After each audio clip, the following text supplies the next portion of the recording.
devoted fans numbering in the millions, but none are more loyal to him or more committed to continuing his literary legacy than the many writers he nurtured over the course of his 50-year writing life.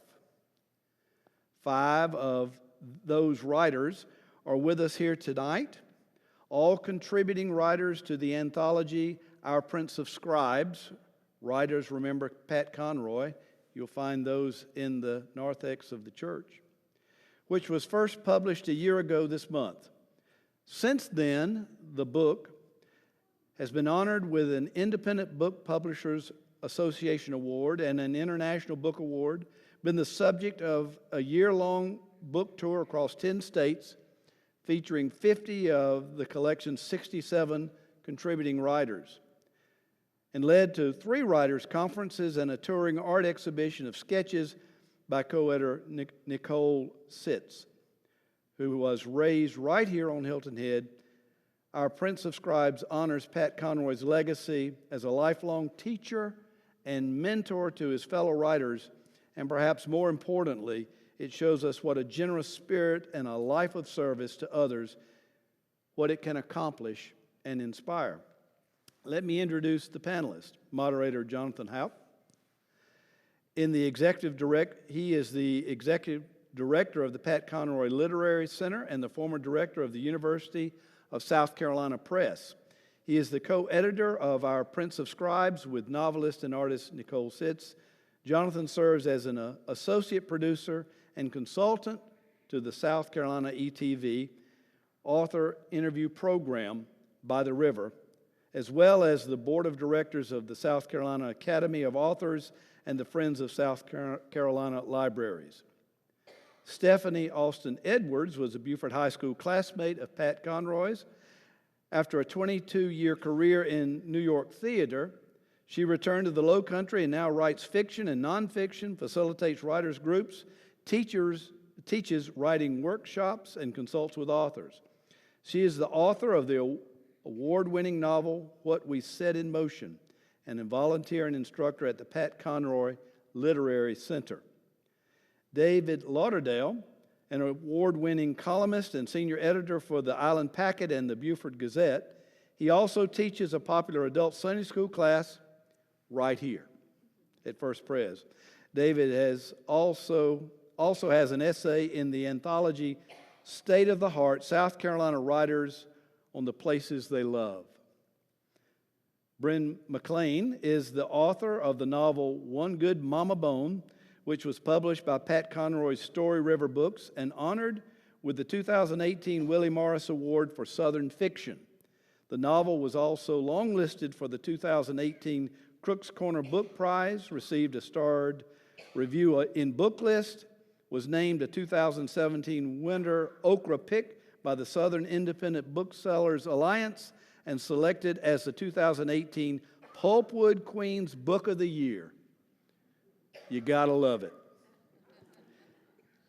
Cathy L Murphy is the author of the Pulpwood Queen's Tiara Wearing Book Sharing Guide to a Life, an accomplished visual artist and the founder of the Pulpwood Queen's Book Club, the largest book club in the U.S., celebrating its 20th anniversary in 2019. Cathy and her Pulpwood Queens have been featured on ABC TV's Good Morning America and in Newsweek, Wall Street Journal, and LA Times. We are honored to have these panelists with us, Jonathan, Stephanie, David, Bryn, and Cathy. Thank you. We turn it over to you.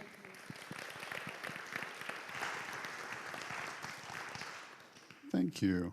Thank you so much for that introduction. It's really kind of you to read it exactly as I wrote it. This is a really remarkable thing. How y'all doing out there? Good evening, everybody. Now, wait a minute. Cathy Murphy has come all the way from Texas, and we're going to show her how we do a proper call and response in the Low Country of South Carolina. So, church, let's try that again. Good evening, everyone. There you go. Oh, thank you so much. You know, this partnership that the Conroy Center has with First Presbyterian has really meant so much to us. It touches my heart in such wonderful ways to be back here again. This is, I believe, the 4th or 5th event that we've gotten to do in this incredible space. And it's been so remarkable for us to be able to bring literary programs here to share stories of grace and redemption in a place that is very much part of that story. And to be here tonight in honor of our friend Pat Conroy is particularly special for all of us. This book that we're going to talk about, Our Prince of Scribes, its story began before Pat Conroy passed away, about 2 weeks before he passed away, in fact.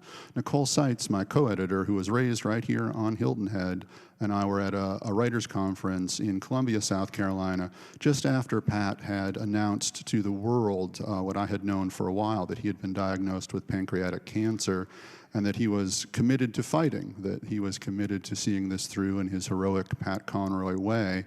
And at that writers' conference, Nicole and I started talking about how many of us, not just the two of us, but how many of us there that weekend were there because of Pat Conroy, because he had been a teacher or a mentor or an inspiration to us in one way or another, either in person or on the page. And we had a conversation about trying to collect some of those stories from writers who had been moved by Pat in that way, and thought maybe we could do this so quickly that even Pat Conroy might get to read some of these stories if we started gathering them immediately. But 2 weeks later to the day, March 4th, 2016, Pat Conroy left this world, and Nicole and I had a very different conversation the next day that this book, this project, was then really going to be part of Pat's legacy, and we wanted to slow it down and be as inclusive as we could and invite people who were part of Pat's great big orbit of friends, and those include Pulitzer Prize winners like Kathleen Parker and Rick Bragg, and New York Times best-selling writers, but it also includes writers you may have never heard of before, because Pat's circle was so inclusive. You didn't have to be a famous writer, you just had to be a good writer. And in the end, after a year and a half of collecting these stories, we had 67 of them. And folks, if you make it to 70 years old, particularly if you make it as a writer, and 67 people still like you and want to say nice things about you in print, you lived a pretty good life. You did okay if you made it to that kind of outcome. But that was the case with Pat. It seemed that every writer had a Pat Conroy story, whether they had met him or read him, that he was just that kind of figure who was central to so much of Southern literary life, to American literary life for that matter. The other amazing thing that happened, Nicole and I realized this as we were reading the pieces and trying to put them in some kind of order, and we couldn't have made this happen intentionally. It's serendipity that allowed for this. We ended up writing a biography of Pat's life together, because we all knew him at different moments and in different ways, and that's very true of this group right here. These folks, many of them did not know each other until tonight. They're appearing together for the first time as this particular group, and that's true across the whole spectrum of these stories. We ended up with stories from Pat as a very young man in Beaufort High School, all the way up to the end of his life. Not as he would have told those stories, not as he did tell those stories, but as the way that we experienced them alongside of him. So the book became remarkable in that way alone. And those two things, that would have been enough to have 67 writers contribute their words to sharing these stories, and then to have those stories collectively form this biography of Pat. If that's all that had happened, that in itself would have been an incredible experience. But a year ago, when the book came out, we started this tour, Nicole and I, with some of the other folks involved. And over the last year, of the 67 people in the book, 50 of us have now participated in at least one of these events, one of these conversations. And we've gotten to do that across 10 states. And next week, the 51st writer, Mary Hood from Georgia, will join this group as well, and a 52nd and a 53rd by the end of the year. So it keeps growing. That this, too, is indicative of what Pat meant to so many people. They don't just want to give their words, they want to give their time in these remarkable conversations that we get to have. So what's about to happen is entirely unscripted and therefore unpredictable, which is part of the beauty of doing these things. Of the 50 that we've done, no two of them have been alike at all, because the cast keeps rotating and the stories that people have are very different, and the way that they interact with each other is very different too. And that too is true not only of Pat's experiences, but of the way that we live here in the Low Country. that people come from all over, and they bring their own stories and their own experiences and their own sensibilities with them, and those stories mix together in the most remarkable ways. So that's what we want to honor here tonight. And we have one ringer on the panel, as you can see. Crowd Insurance, David Lauderdale. You can do anything on Hilton Head with David Lauderdale, and you're guaranteed an audience. So we definitely wanted to include David here tonight. But I actually want to start with Stephanie, because Stephanie is, as I like to say, sort of original witness to Pat Conroy, the writer, because she was a Beaufort High School classmate of Pat's, 2 years behind him, but was there really when Pat's literary career began, and sort of got to see him really early on, and then became a lifelong friend of Pat's. That's the other wonderful thing about Mr. Conroy. Once you were a friend, you were generally a friend for life. So you have a story that begins at one point and continues on for a good long stretch. So why don't you tell us a little bit about what Pat was like in high school, what it was like to know him at that point, Stephanie? Well, when Pat got to Beaufort High School, he had already gone to 10 schools in 10 years. That's a lot of change. Now, I was a military brat also, and I had changed schools a lot. Didn't necessarily change the city as much as he did, or the state as much as he did. But we had immediately had a great connection. He played basketball, and I think you all know that from My Losing Season, etc. And he played basketball with my brother, so I would watch them play basketball, and I was a dancer, so I used to say rehearse, but I think it's practice. And so that was a great thing to do. Pat and I were in French class together, and we were also on the literary magazine together. And Pat was somebody who came in not knowing anybody, hadn't been, in any place long enough to have a friend for more than, maybe 9 months. And by the end of his junior year, going into his senior year, he was elected class president. He was elected voted best all around. He was voted Mr. Congeniality. He was voted the May King. He was in the literary magazine. He was in the National Honor Society. And of course, 3 different sports that he played, and he was captain of the basketball team. So Pat really came into his own, I guess we'd like to say, when he got to Beaufort High School. My husband, Paul, is sitting right there, and they were good friends, and they were actually in the same class back in those days. And so when I looked back, I ended up leaving on my journey. Pat's journey was to go to the Citadel, which then took him back to Beaufort, which took him to Defusky. My novel, What We Set in Motion, is a journey story, so I'm always curious about everyone's journey, how they got from where they were to where they are now. So I thought back through. It was the Citadel to Beaufort to Defusky by way of loss of jobs that got Pat very famous and got his writing career out. But at the same time, in high school, I'll think back to going back into my annuals, because once I left Beaufort, I left with a broken heart. I didn't want to leave. I had no choice. My military family took me back to California, where I was actually born, but I hadn't been there long enough to, really have a connection with California. So now I'm starting my next journey from California. So I go back in my annual, and every so many years I pull them out and I read all the sweet things everybody said about me in my annual, and I think you probably all done that from time to time, and it said, oh, please stay that sweet, darling girl that you were, and don't lose that sunshiny personality, and blah, blah, blah, blah, blah. So I found Pat's signature in there, and it says, Dear Stephanie, good Frenching, the language that is, love, Pat. So I saw a little bit of the literary genius way, way, way back when. But I think what we have uncovered over time, all of us talking together and reading about our journey with Pat, which are all different, as Jonathan said, is that there was a young man who was a good friend of my husband's also, Randy Randall. And Randy Randall was the son of the superintendent of the schools. And he was tall and handsome and athletic and everything that you could imagine, that he was just going to go on to greatness in life. And I was at the game, a baseball game. Pat was there. My brother was there. Randy was pitching, and Randy dropped to the ground and died. Very, very close friend of Pat's. Pat then wrote a poem about Randy. And if we all look back now, we do believe that the tragedy of that for Pat began to help him express on paper what he was to go on and do for the rest of his life. And it is totally, totally amazing. We had a great time at Beaufort High School, and the folks from all those years still get together. I mean, they just are a great group of people, and people keep moving back to Beaufort that had been at high school and lived somewhere else and raised their family. Of course, now they've got, grandchildren that are getting married as well. And I used to say to Pat, I'd say, I don't know what's going on. Everybody's moving back, and we get together. I think that the spaceship's going to land, and we're all going to get on. I think that's probably really what's happening here.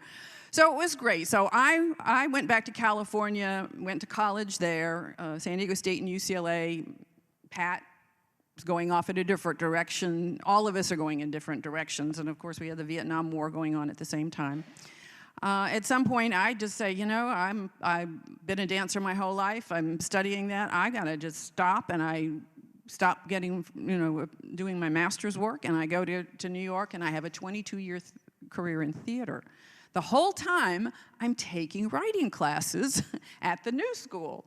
So it's just, I couldn't get that. Couldn't get that out of my mind. We were in the literary magazine together. I just had this great love. We had Jean Norris as a teacher, our English teacher, who became Pat's mentor for the rest of his life. And it was just a beautiful, kind of idyllic time in the Beaufort school system, to tell you the truth. We all look back, right, Paul, that it was just, we had great teachers and we had a great time. So Pat is going through all of the things that he's doing, writing The Water is Wide, writing The Great Santini, writing The Prince of Scribes. My friends in New York are hearing me talk about going to high school in Beaufort, and I tell them how beautiful it was. It's sort of like the signatures in the yearbook. Nothing's that pretty, nothing's that nice. People aren't really that nice to each other in high school.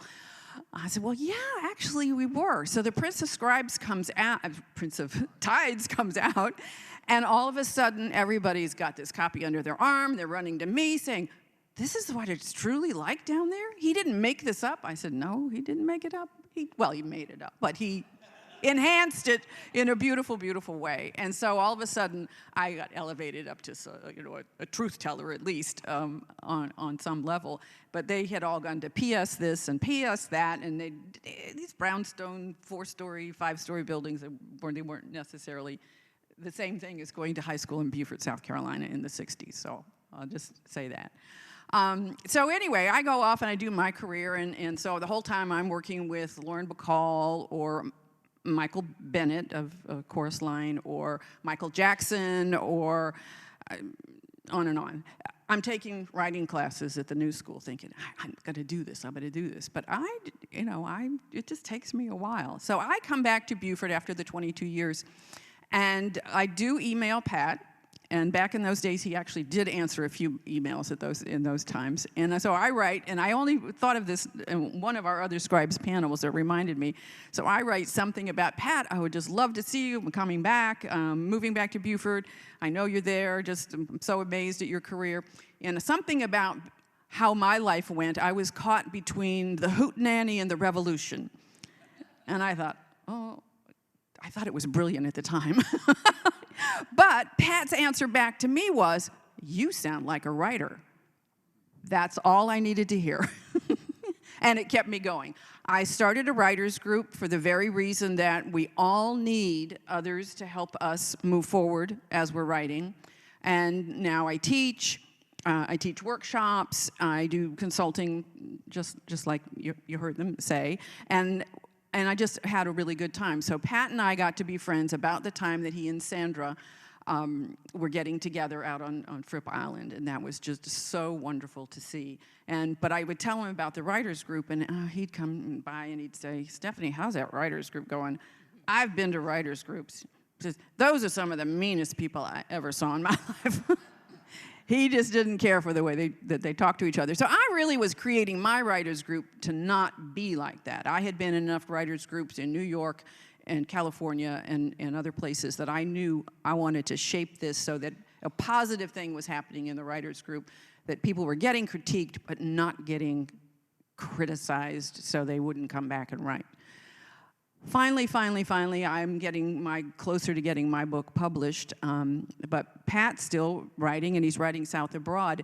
And when other people talk about the phone calls that you get from Pat at night that are just fabulous. So this went on for a few years where Pat was, wanting to know, he wanted to remember about our high school days more and about the people who went to high school. So we had fabulous phone calls, and supposedly lots of our friends or several of our friends are models for some of the characters in South Abroad.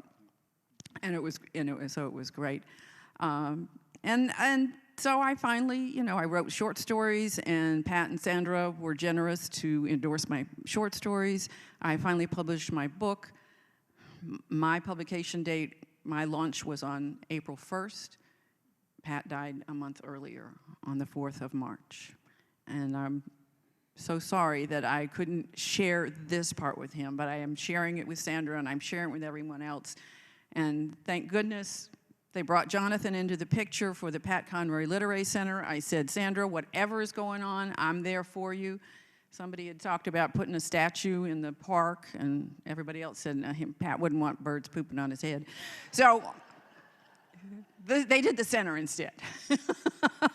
But I was there from day one, and it is just the most magnificent place to go and immerse yourself in Pat's world and Pat's life and all the docents and everyone that comes through and all of the authors that Jonathan brings through. And it's just been marvelous. So if you get a chance, get over there to be part of it, because I think you'll be really, really, really happy that you did. Thank you, Stephanie. And I know Pat would be so proud of you for having that book out and for teaching, not just for the Conroy Center, but beyond that as well. And that your writers group, who are not the meanest people on earth, now meet in our Conroy Center twice a month, every single month.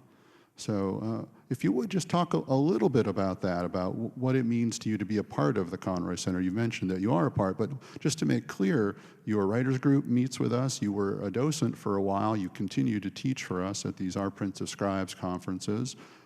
So we want to talk a little bit about that experience? Absolutely. I just think it's been the most fun next adventure, being part of the Pat Conroy Literary Center. I say over and over, I meet the most interesting people that come through. They come from all over the world. And I wouldn't be meeting them had it not been for Pat and for the way that this center has been developed through Jonathan and the board of directors. They're just incredibly interesting people. And we go through and we talk about Pat, and usually somebody would say, oh, I wish I had met him, and it didn't, but they feel like they have by the time they've left there. Or they did meet him, and then they have some kind of crazy, fun, wonderful story to share, and that is just great. We have moved. I've been doing the writers group for 17 years now, kept it going for 17 years. If any of you all are out there are writers, you know that other than the Island Writers Network, it's hard to keep a group together for that long, but you got to find that balance so that you're not running people off, and that's just taken a lot of practice to make that happen. So we have about 20 that we meet, and we're strictly a critiquing group. We do not do all of the information that y'all do in the Island Writers Network. And so we do twice a month all this time. We've now moved into the center, and just to have all of Pat's work around us and all the literary events that are going on, just the energy in the room has been incredible. I did do the docenting until just a few months ago, and I just kind of hit the wall of how many directions can I go at once, so I had to back off, and I'm hoping to come back at least once a month and do that some more, because I really do miss talking about Pat and meeting the people and then hearing everyone's stories from there. So, my story, What We Set in Motion, is a journey story of a young woman who, at the end of her college career, her time in college, has to go home and tell her daddy that she's not staying home and running the family business and keeping the family name up. In fact, she wants to go off and create her own life. And her daddy says to her, if you leave anyway, don't you ever come back. And her world shatters from there. What does she do? How does she do it? How does she set her life in motion? And that's the basis of this story. And she is in the Low Country, goes to New York, and comes back. And we all have journey stories. But journey stories are about my favorite. And I feel so complete within the Pat Conroy Literary Center to be able to share that. It's been part of my journey, and I'm just thrilled to be there and to watch this one create what he does. If you all get the newsletter, if you don't, make sure you go to the website, sign up for it, because it's not a lot of reading. It'll tell you where the events are, who the people are, and why you should go. And it's marvelous. It's just, he's done a magnificent job there. And we do have of course, the festival coming up. The Pat Conroy Literary Festival will be coming up in the end of October. End of October. Yeah, thank you. How many of you have actually been to see us at the Pat Conroy Literary Center in Beaufort? Anybody? Oh, that's good. That's a good sign. We have people come over who tell us all the time that they've come because of events that we've done here. So if we haven't seen you yet, I bet we will at some point. I do want to point out a hand that was just raised. I'd be remiss in my duties if I did not mention that our beloved board chair, Jane Upshaw, is here with us tonight. Thank you so much for coming, Jane. We really appreciate that as well.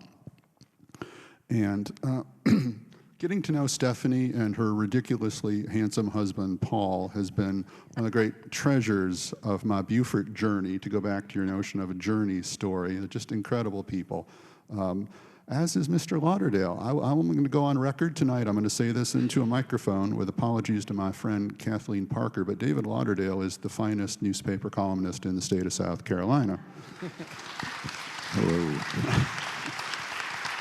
And, it's just a treasure to have him in our Prince of Scribes, to get him to share some Conroy stories, because he had been a chronicler of Pat's Beaufort County experiences for so long. And this is the sort of thing that you get to do when you have David's position. When there are famous people in your county, it's your responsibility to get to know them and find ways to tell their stories, which you did in really remarkable ways with Pat when he was alive. And I would say in so many ways when he passed away as well, because David's memorial coverage of Pat was simply the best in the country. It's a remarkable treasure trove of articles that were written after Pat passed away as well, sort of in that moment. So you want to talk about where that began, how you got to know Mr. Conroy? Well, Pat, I was not in Pat's inner circle, but I was knowing him as a journalist, as a newspaper guy. I was here earlier today in this very sanctuary in this room, made a little plug for tonight's meeting, and said that if anybody ever needed to be in the Lord's house, it was Pat Conroy. And I appreciate you coming. To me, Pat was obviously he's a national phenomena. And you know that, you'll hear that from folks, the national heroes up here on this panel tonight, and you know it from his movies and everything else. But for me, there's somebody stuck in the pluff mud of life in the Low Country. He is a Beaufort County phenomena, a tremendous Beaufort County phenomena. And as Jonathan said, that's my beat, that's my world, that's what I love and specialize in. So to me, I'm thinking of Nicole, who co-edited this book. Nicole was in the Red Room at the Sea Pines Montessori School, the tiniest little kid. So Hilton Head had the first Montessori school in the state of South Carolina. She got her first paycheck for writing from the Bluffton Packet. And we talked about this when her first book came out with a 2-book contract that she recalled the influences on her life from here. For instance, Fred Bassett, Dr. Fred Bassett, a poet, was her English teacher, a teacher at Sea Pines academy. She would have graduated in this room, and they would have had, she would have given a speech. All the seniors give a speech, not just the top ones. She went on to University of North Carolina, Chapel Hill, back when they could make 2-point conversions, and she then went to SCAD. She did the artwork on the cover of her first novel. She is a source of pride for us as a community. She said that Fred Bassett would say to her, "Focus, Nicole, focus, Nicole." And she was inspired by Sue West, a tremendous teacher here on Hilton Head Island, whose late father-in-law, Governor John C. West, used to sit right up there in that side of the balcony every Sunday. She was inspired by her perseverance as someone who pressed on through cancer, even as she was dying of cancer, pushing those kids to be what they could be, told them they could be anything they wanted to be. And so those are sources of pride. As far as me and Pat, I had been given an email for Pat, like, right, he would never respond. You know, that's like sending it to Putin, you know. I would not be hearing right back from Pat. But at some point, and I can't even remember what the story was, I was given his phone number, so I'd call him, and I prepared my little questions, and I said, this is going to be real quick and curt, and you'll probably have a mental breakdown as we talk. It was the opposite. He opened up 45 minutes. I'm like, you know, don't you have something to do? But that showed his support that you'll see throughout this book of people who really made it nationally and everybody else, his support and kindness to them. He wrote in a foreword, when he signed a foreword for me, "You are the writer of my Beaufort life," which is probably the nicest thing said yet. You know, it's wonderful. He didn't have to do that. He didn't have to give me time. I know that his folks were the same way, and we were able to, Jonathan mentioned it, we were the ones, the Island Packet, we broke the news to the world of his death.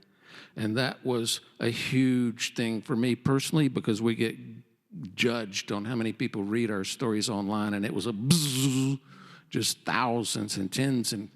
It's a six-figure for me, but of course, quickly they came in with the New York Times and the State paper and the Charleston paper, and all those people get all of the hits. But we got a call. I think I can owe that to his wife, Cassandra. I haven't talked to her about that precisely, but they called me and gave me the quote from Cassandra that the water is wide, but he has now passed over it, I think is what it was. And so he was very personal to us as a hellraiser, if you will, and as a activist.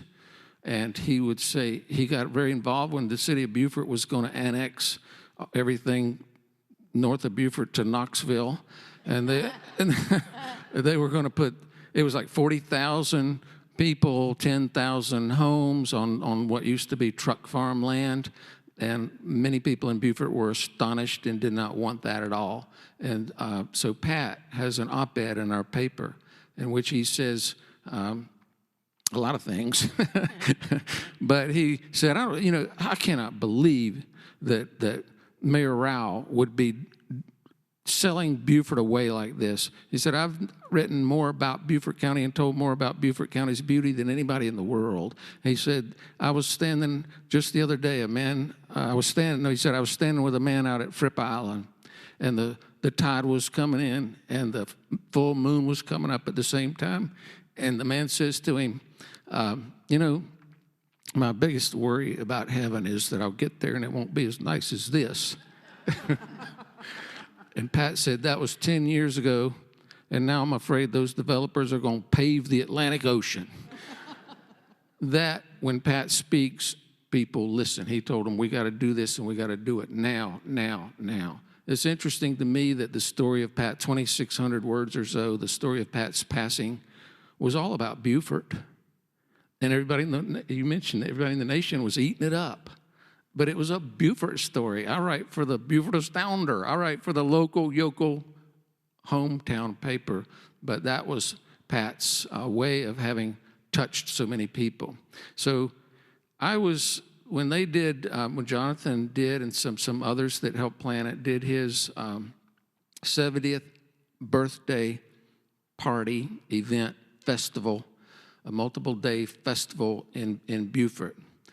I wanted to write something for the paper that weekend about Pat. And I leaned on one of his essays in his cookbook, in which he talked about different things in his life in Beaufort and elsewhere, Rome, everywhere. But he had an essay that was my first author, my first novelist, my first writer, and that was a woman from Beaufort.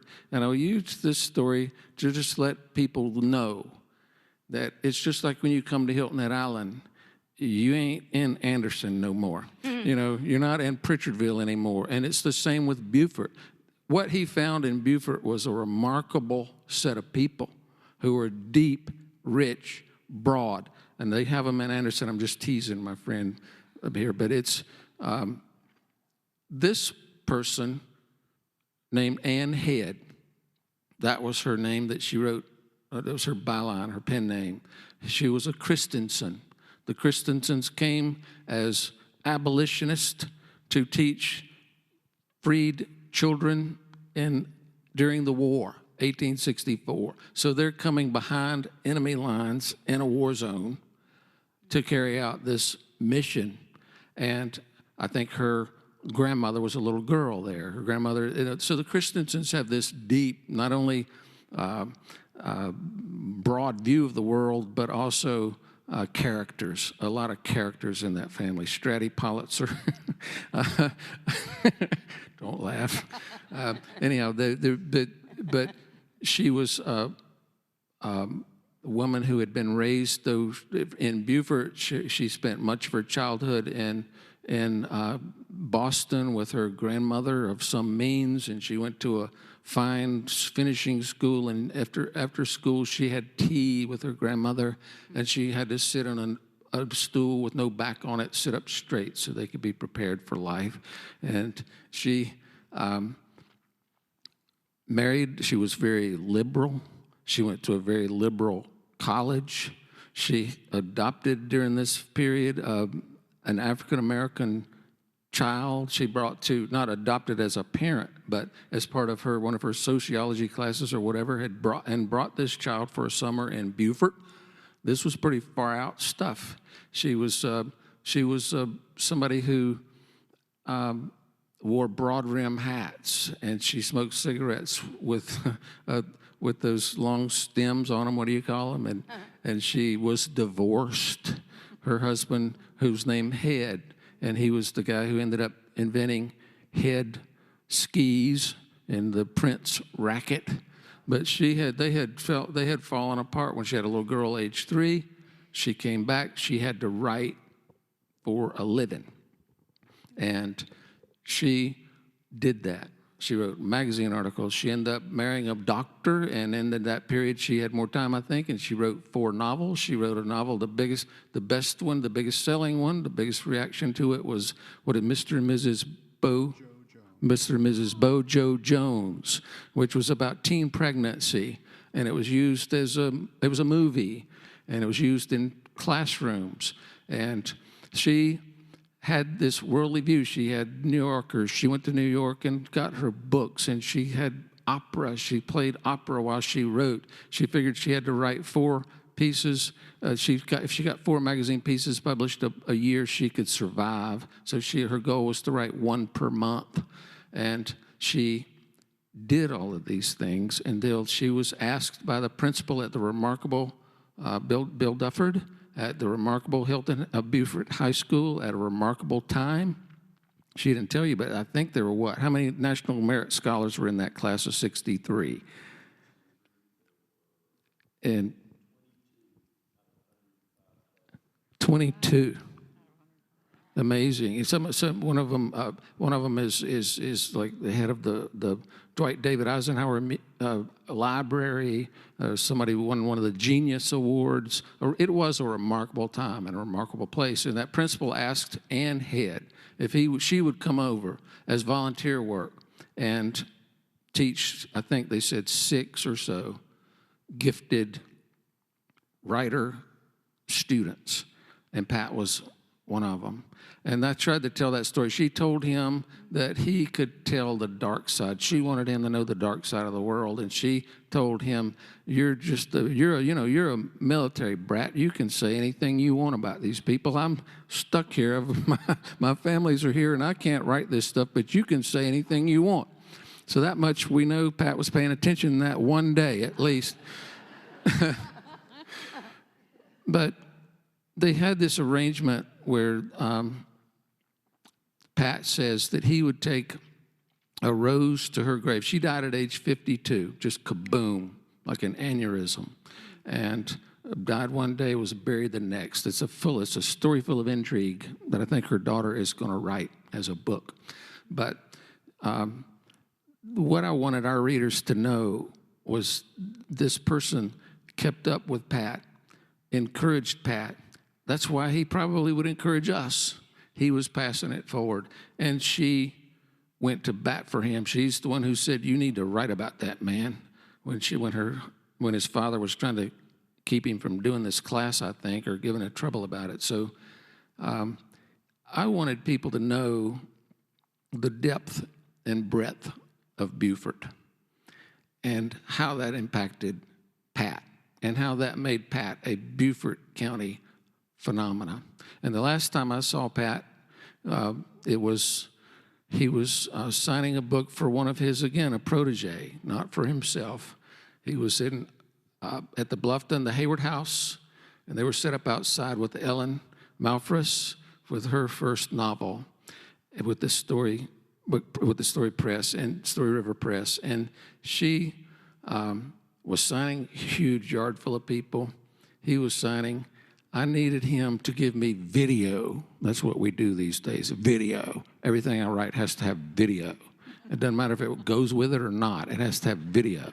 So I needed video, and Pat stopped everything he was doing, told me these wonderful stories about Ann Head, just more than glad to be seen on camera doing that. So it was really a coming of full circle. I had taught Ellen when she was in high school in Ridgeland, and she has this fantastic moment in her life when her mama was a psychologist. Women in Ridgeland did not do things like that, and she did. And Ellen wrote this novel, and girls from Ridgeland don't ever do that. She gets a PhD. People just don't do those things. A remarkable time for the Low Country. And Pat sat there, told me about Ann, and passed along to me the stories of Beaufort County, not all of the world that came and watched our movies and all of the other, but Beaufort County. And I've always taken that as a way of us coming full circle in that yard, and that's what my essay in the book is. It's a rendition of that column, that Pat was who Pat was by the grace of God. He was a phenomenon on his own. But I wanted our readers here in the Pluff Mode of Life to know that Beaufort County played a big part in it. Thank you. Thank you, David. Thank you.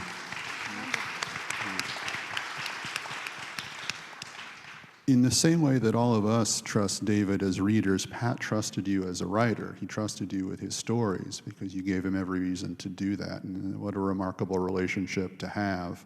An internationally acclaimed writer, and as you say, the local journalist, certainly more than that as well. Ellen Malthus, who you mentioned, has an essay in the book as well that's very much about that experience, about being at the Hayward House and what role Pat had in the shaping of her first novel, which came out with Story River Books. Watch how I make this transition.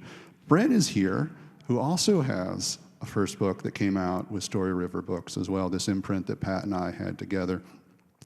And I met Bren for the first time at a writer's conference, where at the end of our time together at that writer's conference, she asked me if she could send me a manuscript about a cow. And if you're a publisher, the answer to that question is 99% of the time, no, please do not send me a manuscript about a cow. But I had become so impressed with Bryn over the course of this writer's workshop experience that I wanted that manuscript about the cow more than anything else in the world. And that is the book that Bryn has with her, One Good Mama Bone, which went on to be one of just 2 University Press books that have ever won the Willie Morris Award, one of the highest prizes in Southern fiction. Both of those books, both of those University Press books, were published by me and Pat Conroy in Story River Books. Bryn was the second of those. So what a remarkable thing to have happen to you and to then have happen to me and Pat as well. But your story with Pat actually begins a little earlier than that too. So you want to jump in and tell that? So I'm going to take you back to 1995. I was living at Edisto Island at the time and went over to an independent bookstore in Charleston. And it was Beach Music that he was signing. And if you all have ever been in one of his signing lines, you know it's going to be a while. And you know that when you finally get up there, he takes all the time in the world with you. So I'd been in line for about an hour. I was nervous as I don't know, because this is the first time I met him. And so I finally get up to Pat, and he is signing my book. And I leaned over and whispered, "Mr. Conroy, I'm writing a novel too," you know. And he stopped and then looked up at me and he said, "Oh, tell me about it." And so I did. I was, very nervous and hesitant, but nonetheless I did. Do you all know that he asked me next, "Do you have an agent?" No, I don't. Do you know what he did? He took out a piece of paper. He wrote down his agent's name, street address at that time, and telephone number, and said, "When you finish, you send this thing to him and say, 'Pat Conroy said read it.'" And then, as an inscription in Beach Music, he wrote, "For Bryn McLean, I hope I get to read your novel one day." So now let's go forward many, many years. I wrote a novel that features prominently a cow. Yes, I did. It's the 3rd novel I've written. Anyway, it doesn't matter about all of those others, but I tried to get an agent. Pat's agent, it was Julian Bach, had passed away by this point. Nobody in New York knew what to do with a novel about a cow. Like, a cow? I had an agent ask me, "Well, does it talk?" No, but I also knew that this agent's not for me. I tried for about a year, folks, to find a New York agent to represent this book, One Good Mama Bone. It wasn't going anywhere. And so I thought, wow. So as life has it, which I think life ultimately is perfect, I heard that there was going to be a talk given in Spartanburg, South Carolina, about the state of publishing. And Pat Conroy's current agent, Marley Rusoff, was going to be conducting that. So I get over there to that talk, and Marley basically says the state of publishing today is not so favorable for Southern writers, especially Southern writers who write rural stories. New York doesn't get it. They don't understand this world. And y'all, I remembered sitting in that audience going, "Oh my gosh, what am I gonna do?" I mean, it's just like I just felt this energy drop inside my body. But then she said this. She said, "There's a silver lining, though. And that silver lining is the rise of the small press." And when Marley said those words, I felt energy come back up my body. And so afterwards, I went over and I said, "Can you name some of those small presses?" I got my paper and pencil out now. And she said, "Well, you're standing in one right now, Hub City Books, and that's an amazing press that we have here in South Carolina. They do amazing, amazing work." And then she says, "My client, Pat Conroy, has just started his own imprint, Story River Books." And I'd read about that. And so my brain is like ding, ding, ding, ding, ding, ding, ding, ding, ding. That was in February of the year I met Jonathan in 2000. Was it 13 or 14? I think it was 13. 13. All right. So 2 months later, I'm going to pick up the story where Jonathan is now. 2 months later, I'm at a writers' conference in Charleston. And I do meet Jonathan, and I do tell him about this story. And I happen to know that the submission period was June 1st, I think. And this was like mid-April. And so I thought, oh, gosh, I want to send this to him. Because he said, tell me about it. And I told him about a cow, blah, blah, blah. Anyway, so Jonathan pulls out his card from his jacket and told me, Bren, don't wait till June 1st. Send it to me now. And I have to tell you all that when I went back to the hotel room that night and sent it to Jonathan, I knew I was stepping in to what had been set up for me. It took a year, but I passed through all of the hoops, because there are a whole lot in an academic press to go through. Many, many, many readers, ultimately going to Pat Conroy himself. And I remember when Jonathan sent me an email that says it's going to Pat now. You know, I was like, you know, my heart was racing and stuff. But folks, it came to pass. It came to pass. And so I'm in Beaufort on Pat's 70th birthday weekend. Gosh knows I'm going to get myself down there because I want to thank him for publishing me. I had just received the contract. And so again, I'm in one of those long lines. And when I finally get up to him with that book for him to sign, I leaned over and I whispered, Mr. Conroy, I want to thank you for publishing me. And he looked down at my little Post-it note and saw Bren. You know, when you stand in those lines, you've got your name so you can kind of hurry things along. He looks down, he goes, Bren, he goes, what's your last name? And I said, McLean. He said, what's the name of your book? What's the title? And I said, One Good Mama Bone. And y'all, here's what Pat did. The cow! Have y'all ever cried ugly tears? You know what I'm talking about?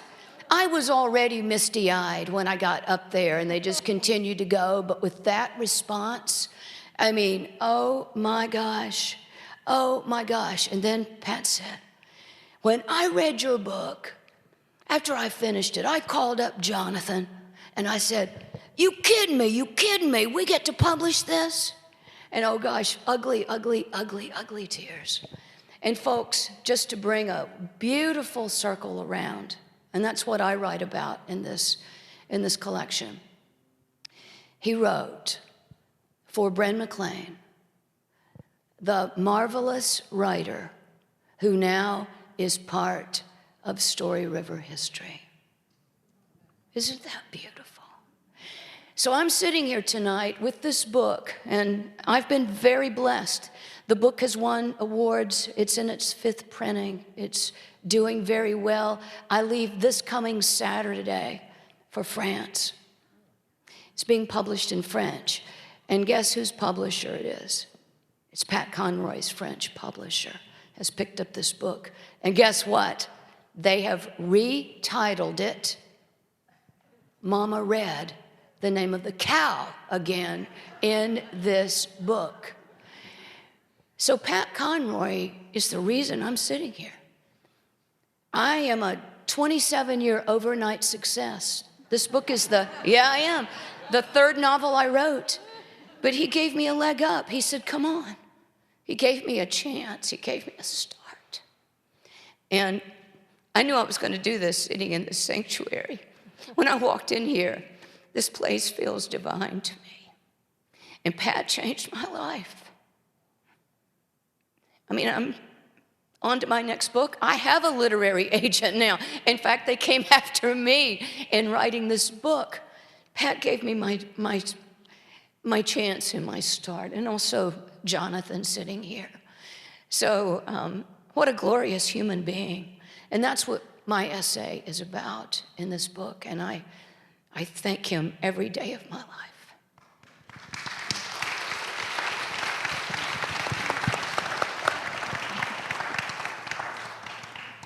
Bren is exactly the kind of writer that Pat and I were hoping to find when we created Story River Books. Writers who would not have had a chance otherwise, but deserve every wonderful thing that happens to them, and that pay forward what can't be paid back, as you do every single day, Bren. So thank you so much for being here with us and for sharing that.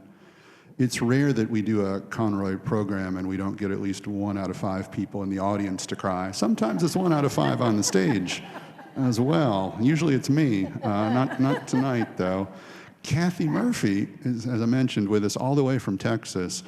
She is the Pulpwood Queen, the creator of the largest book club organization in the country, with something like 800 chapters internationally, average of 12 members per club. Do the math, it's a huge, huge group. And she was with us yesterday as well for our Low Country Book Club convention.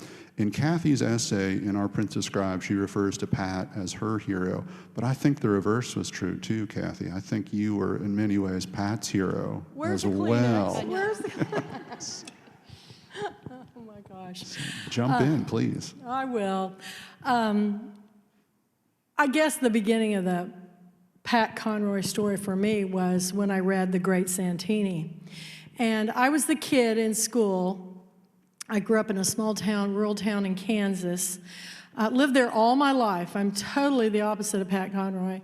But I grew up with warring parents. I have a father that was a 2-time Korean War veteran who treated me and my sisters like we were boys, you know. And he ran our house when he was home, just like the military. So I'm reading The Great Santini, and I'm going, who is this man that wrote this story? Because I'm seeing the same characteristics of my parents and his parents. And so then, you know, I went on through all of Pat's books, and I became a fan. And after I had my first child, I went to work in a bookstore. And it was my mission to get Pat Conroy to come to Texas. And I was doing everything I could to get him to come. And I was driving the Bantam Doubleday Dell rep publicist crazy by the name of Marley Rusoff. Then there was a contest for beach music. And I go, I'm going to win this sucker.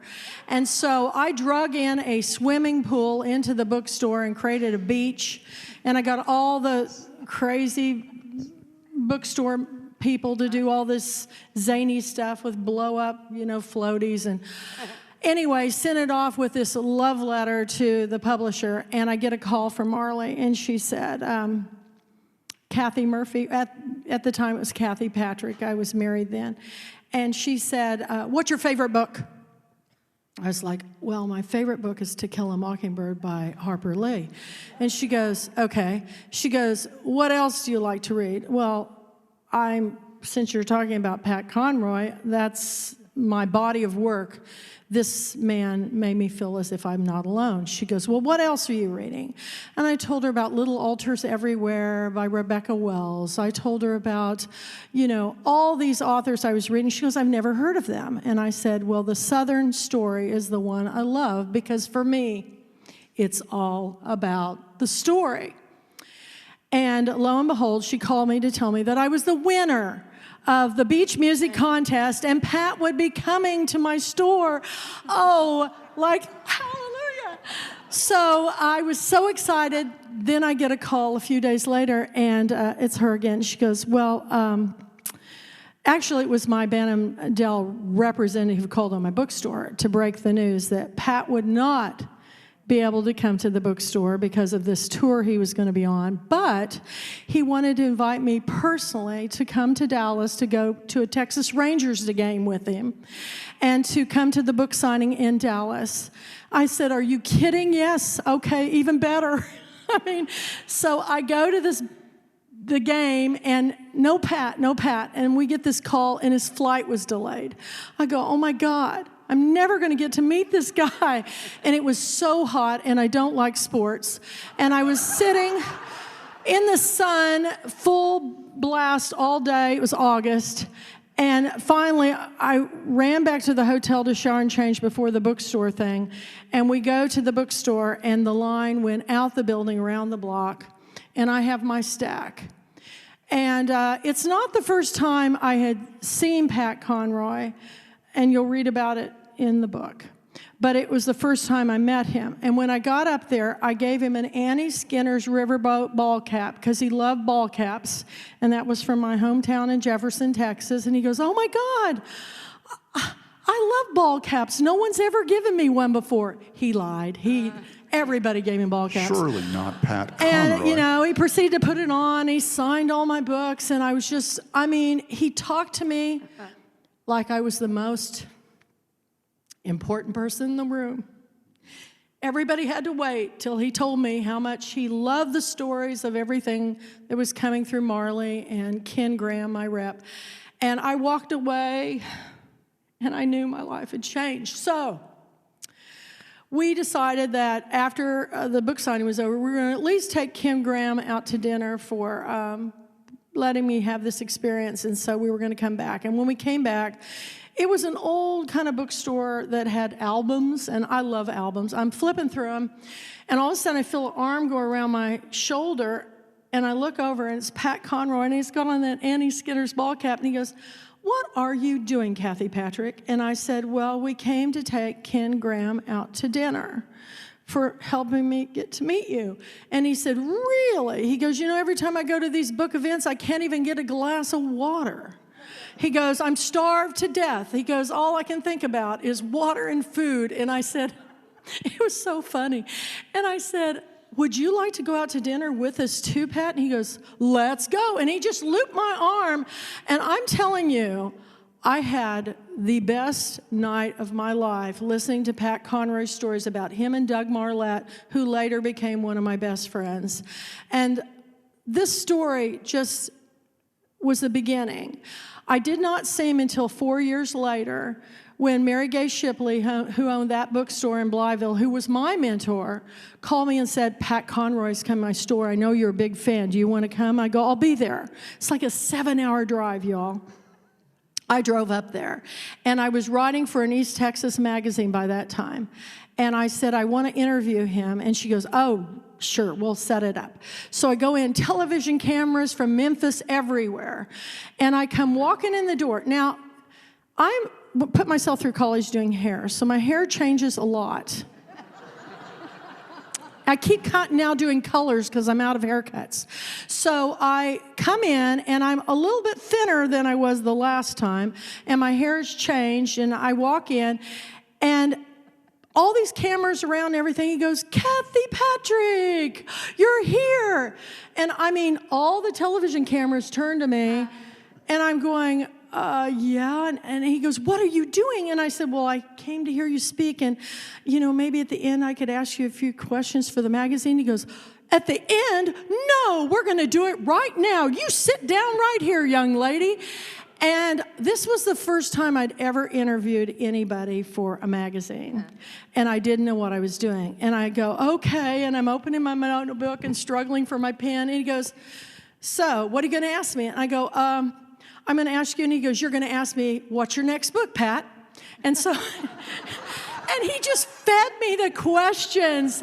And behind me, all these camera people were really upset because they're from ABC, NBC, all these stations, cable. And for 20 minutes, he kept it going. And I had a story, and it was printed. And I stepped back, and the other people, looking at me going. But there's more stories that are going to be in the book, because I wrote probably the biggest tome ever written for the book. And Nicole Seitz, who was editing the book, said, Cathy, I'm sorry, we had to cut your book. We have like 66 more writers. I go, you just put in it whatever you want, Nicole. I go, I just am so grateful to be invited to the party, because it's been big book love ever since. And the last thing I want to tell you about Pat, and there's many stories, is I actually met his wife before I knew she was his wife, because I'd invited her to my hair salon bookstore that I opened after I left this other bookstore and had lost my job as a book publisher rep. I opened the first hair salon bookstore in the country, and it was called Beauty in the Book. And I had seen, I know, it's It's hilarious, isn't it? So I was at Mid-South Booksellers Convention, and I see this book called Making Waves in Zion. And it was by a new author. She'd written a book about a woman inheriting her mother's, her aunt's house and hair salon. I said, oh my gosh, this is be perfect, because I had started a book club. And the book, you guys, there's so many stories. I can't tell one without telling another, but I'm going to try to zip through. But anyway, Cassandra was, she said, I was doing her hair, because I always did my hair before the book signing so they look good, because authors came in looking bad most of the time. They were on the road. So I give them a makeover, and I'm doing her hair, and she goes, you know, I just got remarried to a New York Times bestselling author. I go, oh, really? Who is it? And she goes, Pat Conroy. And I go, what? When did he get remarried? Because I followed everything that he did. And she goes, well, we met at a library conference, of course, and we just got remarried. And I said, oh my gosh, and we even have the same agent. I go, really? Who's your agent? She goes, Marley Rusoff. I go, Marley Rusoff, a band of a Doubleday Adele? When did she become an agent? I'm telling you, the connections were on this path together, this journey.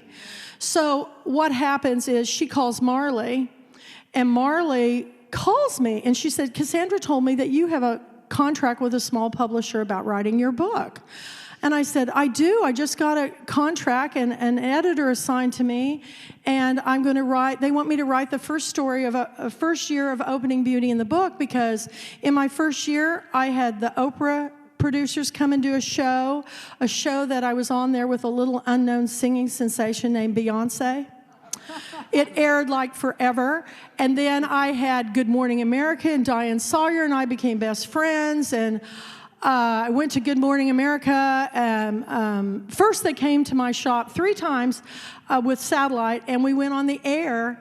And Diane Sawyer turned to me, and she said, what would you do with my hair, Cathy? You know, and I said, I couldn't see her. I just had a wire, and I didn't know she'd put on a wig. And I go, oh my gosh, well, I think I'd do just like Dolly Parton would do. The higher the hair, the closer to God. Let's jack it up to Jesus. And she just started laughing so hard. She was, I watched it later, she was just bowling over, and Charlie Gibson was watching. And they, after that show aired, they called me back and they go, we want you on the show again, and we want you to kick off our book club with your book club called Read This Book Club. And so I went on to Good Morning America and announced my first book, which was Kathy Heppenstall's The Absence of Nectar. And the publishers called me that evening and said they had sold out of 16,000 copies that day. They were back to reprint. Then we went back again to announce The Dive from Clausen's Pier. And that's when we officially kicked off their book club, and the author has sold well over 1 million copies of that book. So that got us the Newsweek, the Time, the Wall Street Journal, the Los Angeles Times came, and you know, this is all because of Pat Conroy and the connections and all this. It just keeps going. But the last story I'm going to tell is then was my mission to get him to come to my annual book club convention, which we call Girlfriend Weekend.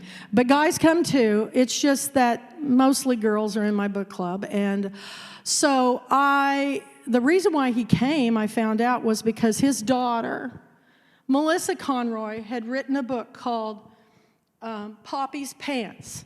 And it was about Pat Conroy's pants, the khaki ones he always wore that had holes, and she created these little dolls that were, you know, I have the Pat Conroy, I have the Pulpwood Queen doll, and this is the last one Melissa gave me, and it has a little baby, and when I got home from visiting her, my daughter announced she was having a baby.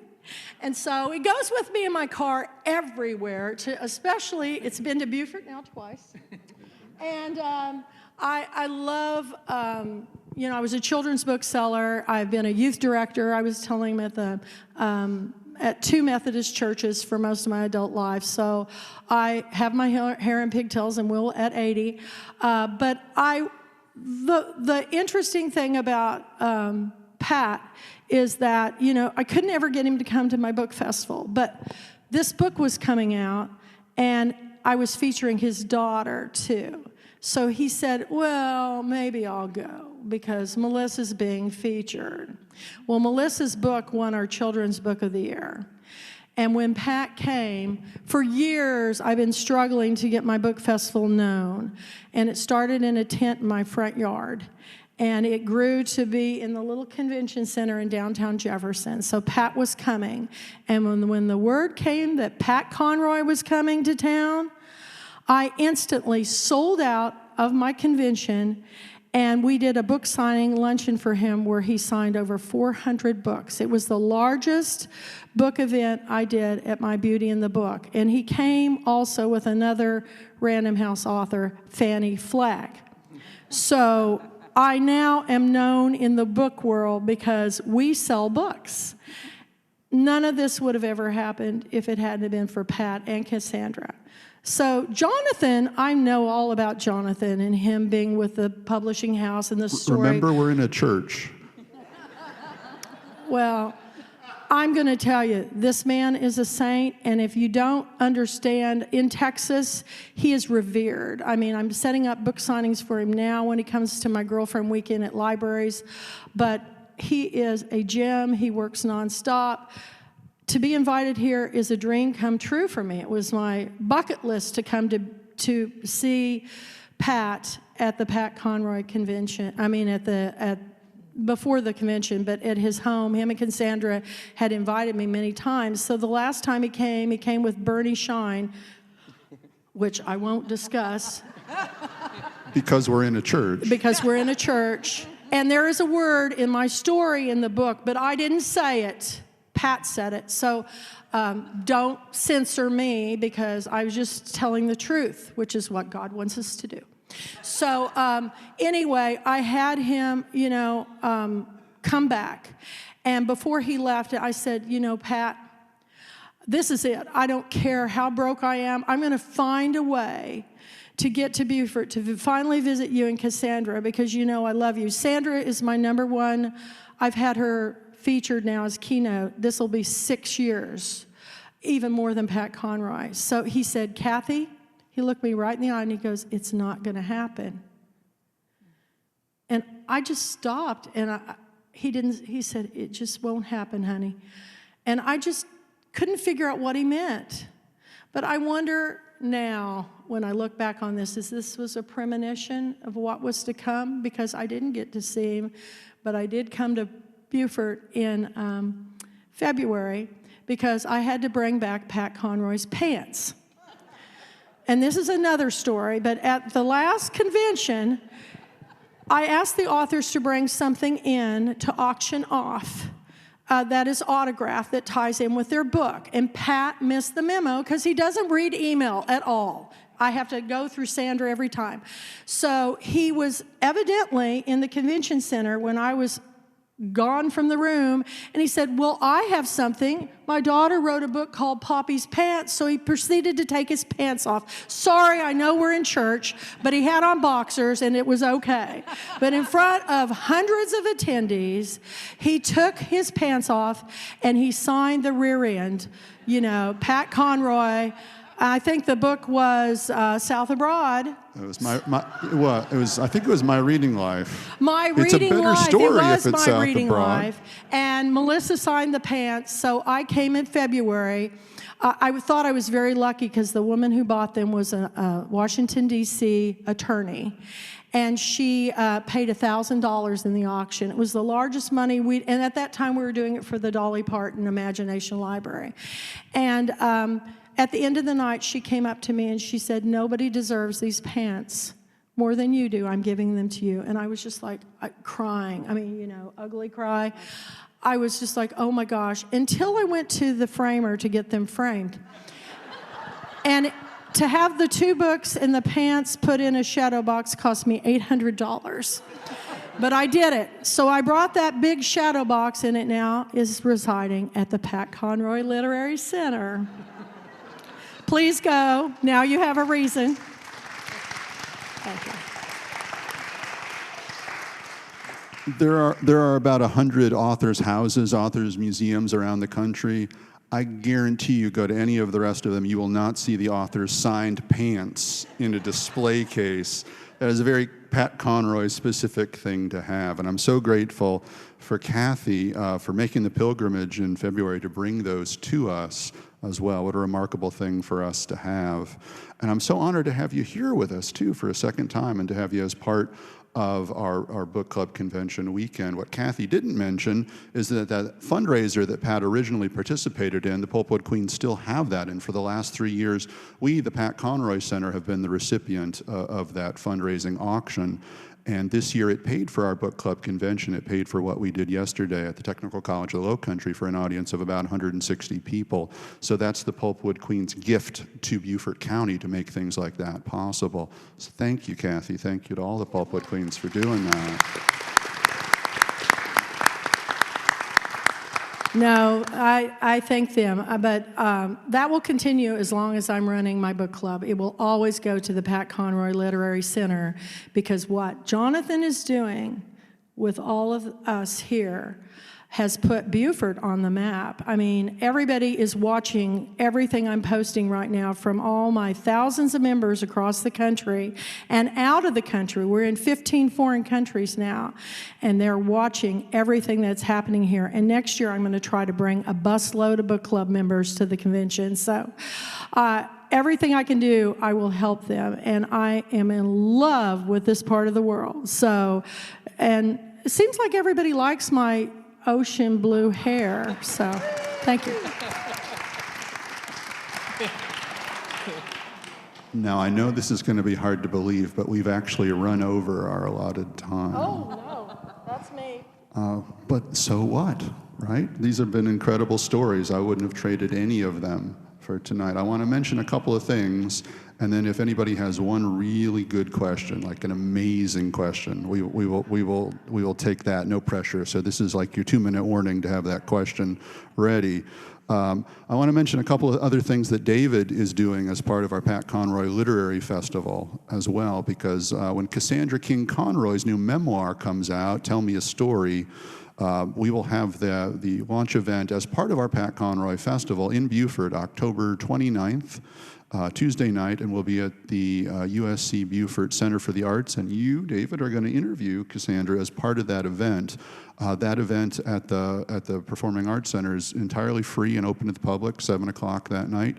The night after that, we're back on Hilton Head. We're at Coligny Theater, David and I and another group of our Prince of Scribes contributing writers as part of the Crescendo Festival right here on Hilton Head, October 30th.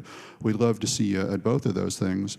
We've mentioned my co-editor, Nicole Seitz, a couple of times here, and I know you can't see it, but David is wearing a name badge that has a portrait of him on it, and it's a portrait that Nicole did, not just of David, although that in itself would have been cool, but of all 67 of us who are participating writers to this book.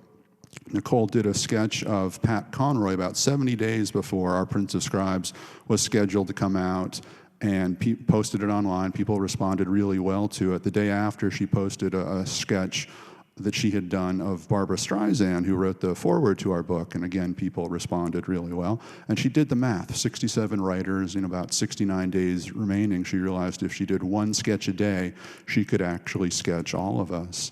And Nicole is one of those amazing people who puts her mind to something and just does it, just absolutely knocks it out of the park. Those sketches right now are on display right here on Hilton Head at Town Center. You can go over Monday through Friday and see them on display at the gallery right over there at Town Center. Of the 68 sketches, the 68 contributing writers and Pat, of those 68 sketches, 67 of them are amazing. Mine, however, looks like a police sketch artist rendering of a person of interest in a criminal investigation. And I asked Nicole, what's up with that? And she said, well, I had to do that one in the car. And I said, were you driving the car? Because that doesn't seem safe, really. But the other sketches are amazing, and I want to thank the Culture Hilton Head Island and Jen McEwen for making that exhibit possible, freely available to all of you to see up until December 6th, when that exhibit will go somewhere else as well. So I want to give Nicole the last word, unless we've got somebody with a question. Question? Anybody? Dying to ask? I put too much pressure on you. It was my fault. This is from Nicole's essay, and I want to read this in closing, since she's not here to read it herself. There we are. And this is it right here. And I think this really speaks to the heart of what the book is about and what we hope you all get out of it if you take the chance and read it and read our stories. So this is Nicole. Even in death, Pat is still graciously giving. I will spend the rest of my writer days trying to honor this man. It is with sincere regret that I didn't realize sooner that he was just a man and nothing as large as the pedestal I'd put him on. If I'd figured this out sooner, I might have allowed myself into his orbit. But some people shine so brightly in this earthly life that it can be blinding. Pat Conroy was no god. He was simply a man, a flawed, authentic, brilliantly talented man, bestowed with the gifts of the pen and the heart, both of which he used well. In the end, it doesn't matter if he knew my name, because I know his, and it's one I hope to help carry on. And that's what we're all doing on this stage tonight, carrying on the name and the legacy of Pat Conroy, who meant so much to us, in the hopes that you'll take charge of some of those lessons of what it means to live a life of service to others, and that you'll pass them on and pass them on. So thank you all so much for being with us here tonight. We really appreciate it.